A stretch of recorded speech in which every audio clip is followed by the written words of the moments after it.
Hello CMA students, कैसे हैं आप सब? क्या हाल चाल है आप लोगों के? कल आप लोगों का दिसंबर 25 का रिजल्ट आया। शॉकिंग पासिंग परसेंटेज इस बार की अगर हम देखें तो काफी शॉकिंग रिजल्ट रहा। कैसे? ये आपके सामने रिजल्ट है। जैसे कि अगर मैं इंटरमीडिएट की बात करूं तो ग्रुप 1 में 24% के आसपास का रिजल्ट रहा। ग्रुप 2 में 31%, बहुत अच्छा रिजल्ट रहा ग्रुप 2 का। तो 31% रिजल्ट रहा। बोथ ग्रुप्स की अगर हम बात करें तो वो कैंडिडेट जिन्होंने कोई भी एक ग्रुप निकाला है वो है 11.38%, और जो स्टूडेंट्स ने बोथ ग्रुप्स निकाल लिए 22.87%। हाई रिजल्ट है ये इंटर का, ये कम नहीं है रिजल्ट, काफी अच्छा रिजल्ट है। सिंगल में 24%, सेकंड ग्रुप में 31%, और जिनके बोथ निकल गए वो आपके हैं 22% के आसपास। काफी अच्छा रिजल्ट माना जाएगा। उधर फाइनल की बात करूं तो और भी बढ़िया, फाइनल में तो और भी बढ़िया। जो आपका ग्रुप 3 है 24%, ग्रुप 4 जिसमें मेरा पेपर सीएफआर आता है 33%। उसके बाद बोथ ग्रुप्स में जिनका सिंगल एक ही निकल गया वो 16%, और जिनके बोथ निकल गए 25%।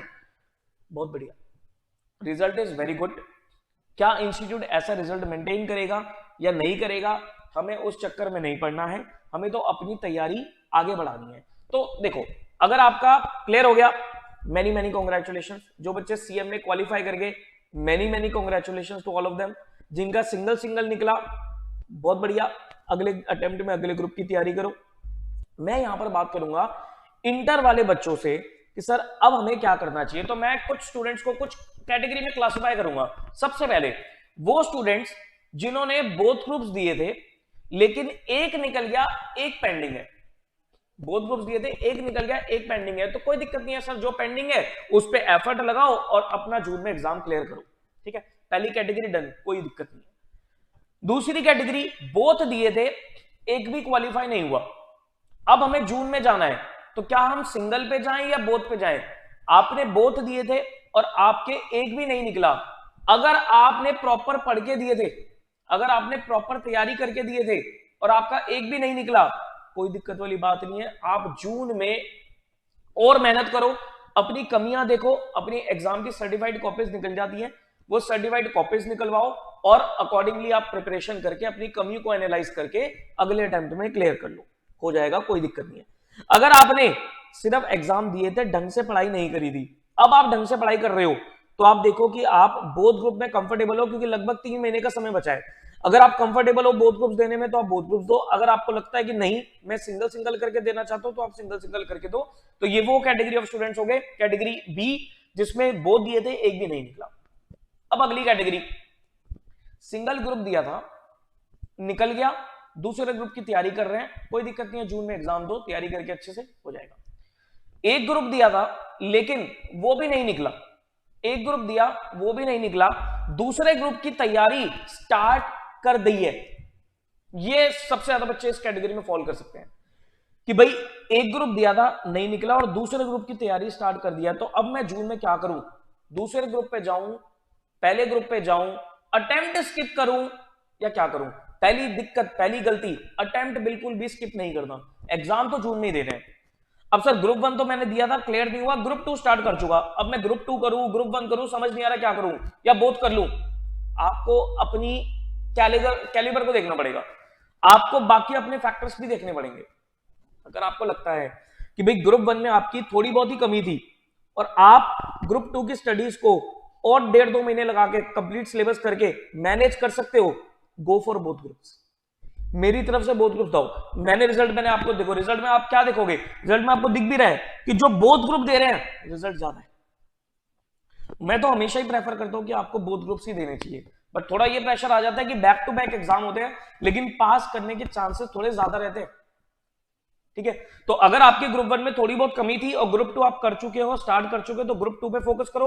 ग्रुप 1 भी धीरे धीरे थोड़ा थोड़ा पढ़ना शुरू करो। जो सब्जेक्ट की वजह से आपका नहीं निकला उस सब्जेक्ट को डेली पढ़ो और फिर आप बोथ ग्रुप्स के लिए जून में एग्जाम अपने दे दो। अब सर ग्रुप 1 में आपके बिल्कुल ही खराब नंबर है और ग्रुप 2 स्टार्ट कर चुके हैं, अभी ग्रुप 1 में ही दिक्कत आ रही है, तो सर ग्रुप 2 को मैं बोलूंगा अभी स्टॉप कर दो।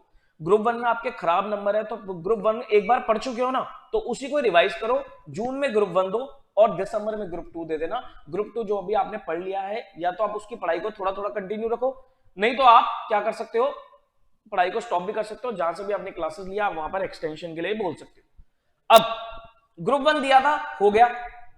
ग्रुप 2 की क्लासेस अभी स्टार्ट नहीं करी है। अब हम सोच रहे हैं ग्रुप 2 की क्लासेस स्टार्ट करने के लिए।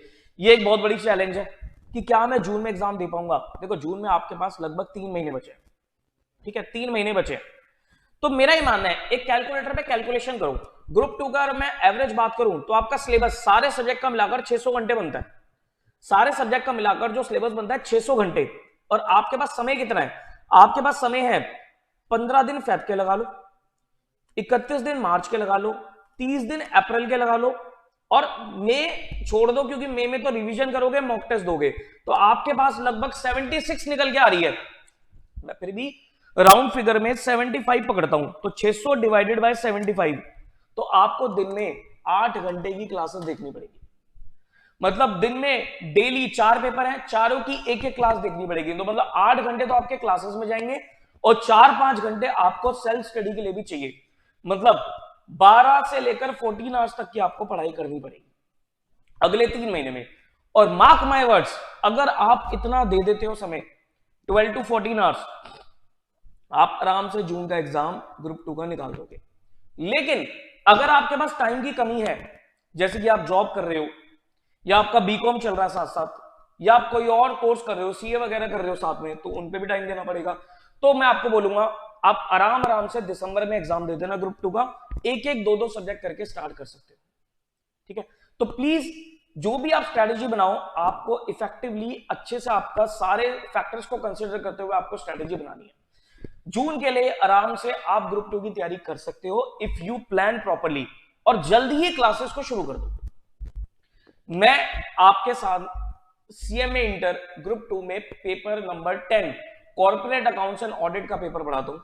तो अगर आपको उसकी क्लासेस चाहिए, ऑनलाइन चाहिए या ऑफलाइन चाहिए, तो आप वीडियो की डिस्क्रिप्शन में एक नंबर दे रखा है, आप उस पर कॉन्टैक्ट करो। प्लस ग्रुप 2 की अगर आपको पूरी सारी क्लासेस चाहिए ऑनलाइन या ऑफलाइन, तो वीडियो की डिस्क्रिप्शन में आपको नंबर दे रखा है, तो आप उस पर कॉन्टैक्ट कर लीजिए। आपको बढ़िया से बढ़िया क्लासेस मिलेंगी, बेस्ट से बेस्ट फैकल्टी की आपको क्लासेस मिलेंगी, प्रॉपर आपको सपोर्ट मिलेगा, ठीक है जी। तो that's all from my side. अपनी स्ट्रैटेजी को अच्छे से, मतलब प्रॉपर अपनी स्ट्रैटेजी बनाना, प्रॉपर अपनी प्लानिंग करना। कोई भी दिक्कत आती है तो वीडियो में कमेंट कर देना, डेफिनेटली आपको गाइडेंस मिलेगी, ठीक है जी। Take care of yourself, bye.